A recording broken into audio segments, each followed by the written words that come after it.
بسم اللہ الرحمن الرحیم۔ لک الحمد یا اللہ والصلاۃ والسلام علی رسول اللہ۔ ہم پڑھنے جا رہے ہیں تسہیل المصادر سبق نمبر 2۔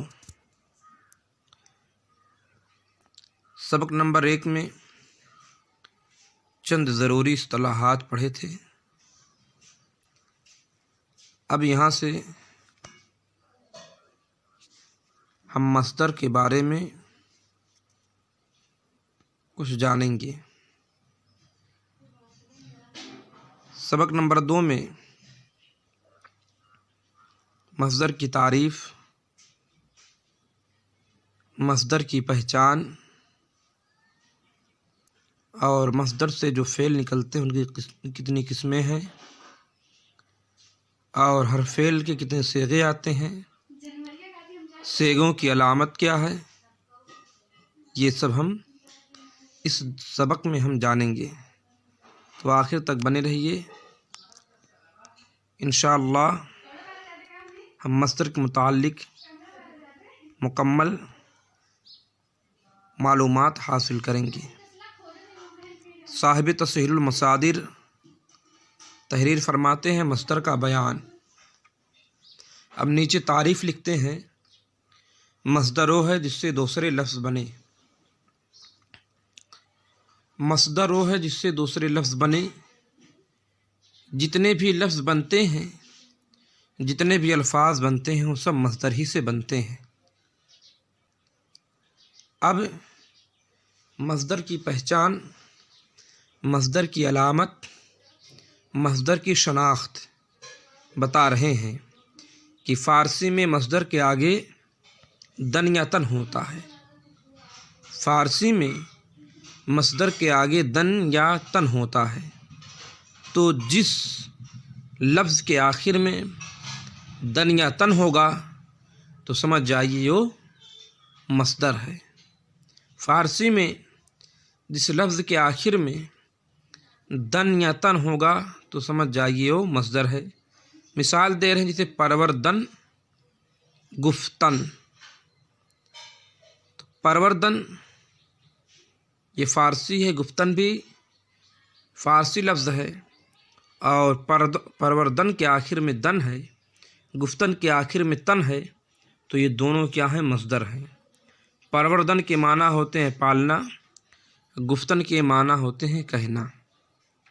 یہ مصدر کی تعریف ہو گئی اور اس کی پہچان، اس کی علامت ہو گئی۔ مصدر وہ ہے جس سے دوسرے لفظ بنے۔ فارسی میں مصدر کے آگے دن یا تن ہوتا ہے، جسے پروردن پالنا، گفتن کہنا۔ اردو میں مصدر کے آخر میں نا آتا ہے، جیسے کھانا، پینا، لکھنا، سونا وغیرہ، جیسا کہ حاشیہ میں دیا ہوا ہے۔ آگے فرماتے ہیں مصدر سے جو فعل نکلتے ہیں ان کی 6 قسمیں ہیں۔ مصدر سے جو فعل نکلتے ہیں ان کی 6 قسمیں ہیں۔ وہ 6 کون سی قسم ہے؟ ماضی، مضارع، حال، مستقبل، امر، نہیں۔ یہ 6 افعال ہیں جو مصدر سے نکلتے ہیں۔ پہلا ماضی ہے۔ ماضی کسے کہتے ہیں؟ یہ ہم اصطلاحات کے بیان میں پڑھ چکے ہیں۔ مضارع انشاءاللہ اس کا بیان آگے آئے گا۔ اور حال کسے کہتے ہیں؟ یہ بھی اصطلاحات کے بیان میں ہم پڑھ چکے ہیں، مستقبل بھی پڑھ چکے ہیں۔ امر اور نہیں، ان کا بیان بھی انشاءاللہ آگے آئے گا۔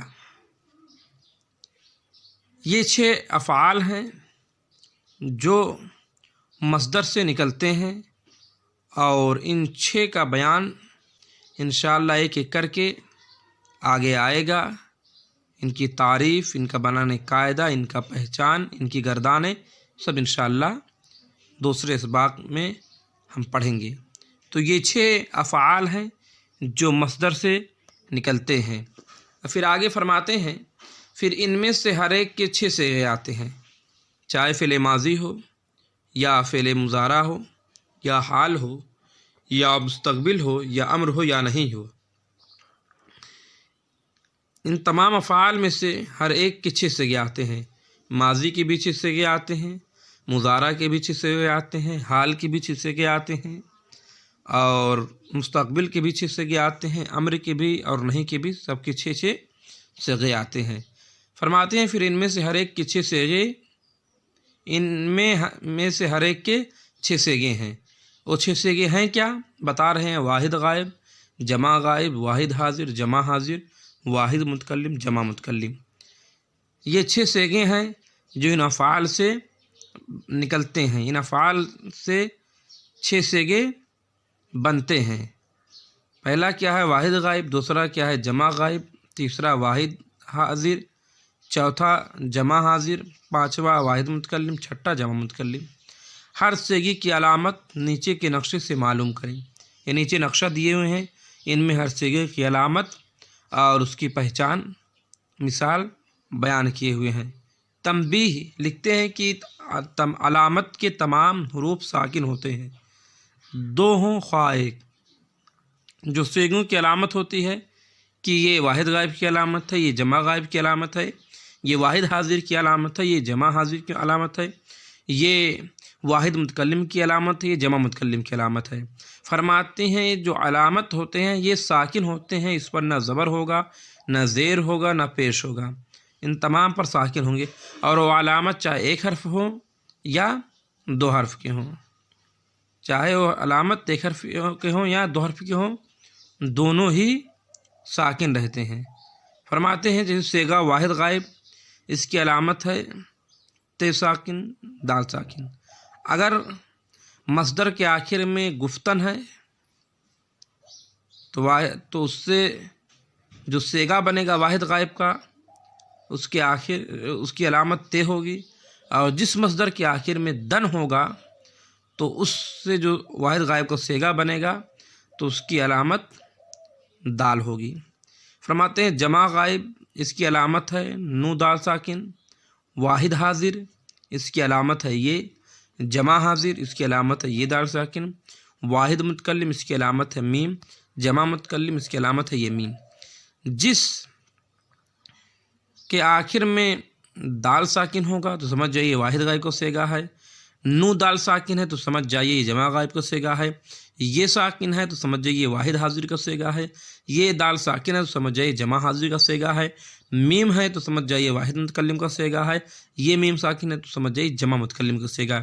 مثال دے رہے جیسے گفت پرورد، تو گفت کے آخر میں تا ساکن ہے تو یہ بھی واحد غائب کا صیغہ ہے، پرورد کے آخر میں دال ساکن ہے تو یہ بھی جو ہے واحد غائب کا صیغہ ہے۔ جمع غائب کی مثال بتا رہے پروردند، آخر میں نو اور دال ساکن، یہ ساکن ہے، پروردند نو اور دال ساکن ساکن ہے تو یہ جمع غائب کا صیغہ ہے۔ پروردی آخر میں یہ ساکن ہے تو یہ واحد حاضر کا صیغہ ہے۔ جمع حاضر پروردید، اس کے آخر میں یہ دال ساکن ہے، اور واحد متکلم پروردم، اس کے آخر میں میم ساکن ہے۔ جمع متکلم پروردیم، اس کے آخر میں یہ میم ساکن ہے۔ تو جس کے آخر میں دال ساکن ہوگا واحد غائب کا صیغہ ہوگا، نون دال ساکن ہوگا جمع غائب کا صیغہ ہوگا، یہ ہوگا واحد حاضر کا صیغہ ہوگا، یا دال ساکن ہوگا جمع حاضر کا صیغہ ہوگا، میم ہوگا تو واحد متکلم کا صیغہ ہوگا، اور یہ میم ہوگا تو جمع متکلم کا صیغہ ہوگا۔ ہم نے یہ مصدر کی تعریف پڑھ لی اور اس کے پہچان پڑھ لی، اس سے جو افعال نکلتے ہیں ان کو پڑھ لیا، ان افعال سے کتنے صیغے آتے ہیں اس کو بھی پڑھ لیا، کون سے صیغے ہیں یہ بھی ہم جان لیے ہیں، صیغوں کی علامت اور اس کی پہچان بھی ہم جان لیے ہیں۔ اب انہی پڑھے ہوئے سبق سے اب کچھ سوال تحریر فرماتے ہیں صاحب تفسیر المصادر، لکھتے ہیں سوال نمبر 1 میں کہ گردن مصدر ہے یا نہیں، اگر نہیں تو کیوں، حالانکہ آخر میں مصدر کی علامت دن موجود ہے۔